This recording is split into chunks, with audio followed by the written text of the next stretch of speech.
once again, I'm John Snell. And I'm Meg Gatto. A multi-agency task force expects more arrests tied to Derrick Groves' escape. Andres Fuentes has details about a local tip that led to today's arrest. After nearly 5 months on the run, escaped inmate Derrick Groves is in police custody once again.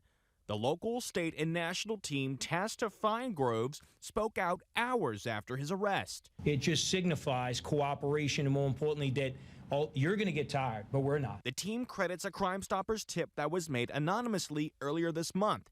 It happened after the New Orleans Police Department listed Groves, a 4-time convicted killer, as one of the department's most wanted criminals. We say all the time, we're not interested in your name, we just want your information, and someone came forward, and that helped us. Detectives obtained digital evidence that Derrick Groves was at a residence in Atlanta. Atlanta police and the U.S. Marshals tracked Groves to a home on Honeysuckle Lane in Atlanta. They tried to use tear gas to smoke him out, but eventually moved into the home and found him burrowed in a narrow crawl space.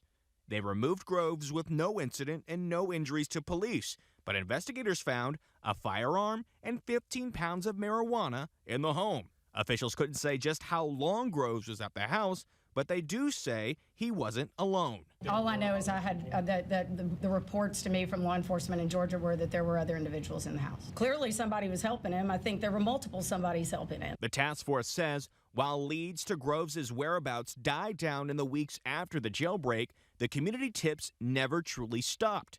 But following up on those leads was a difficult and timely process. You know, of course, many of y'all in the room were wanting to know how long ago or why didn't we get him. Well, it's not that simple. They were always just a little one step ahead. As people move to different states and different cities and different dwellings. Among the crimes Groves is tied to was a double murder on Mardi Gras Day back in 2018. Groves pleaded guilty to gunning down 2 men and injuring others after shooting into a house on St. Claude Avenue.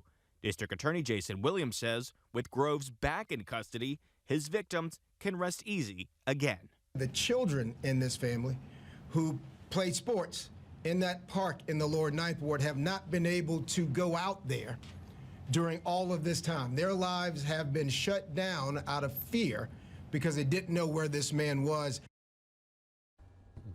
Andres, are they saying anything about how much this cost? Right, you know, Attorney General Liz Murrill said that as of right now, you know, they are trying to compile a full list of all the expenses from this investigation. But what she can say is toward the beginning, when all of the inmates had escaped, at one point it cost $1 million a day just for the teams, the equipment, and then using that, of course, all throughout the day, all throughout the region. A day? A day, $1 million a day. And then it trickled down, started to decline as more and more inmates were caught. But again, you know, she's saying that this was a very big burden for taxpayers and a lot of expenses used towards law enforcement to finally track down all 10 inmates. All right. Thank you, Andres.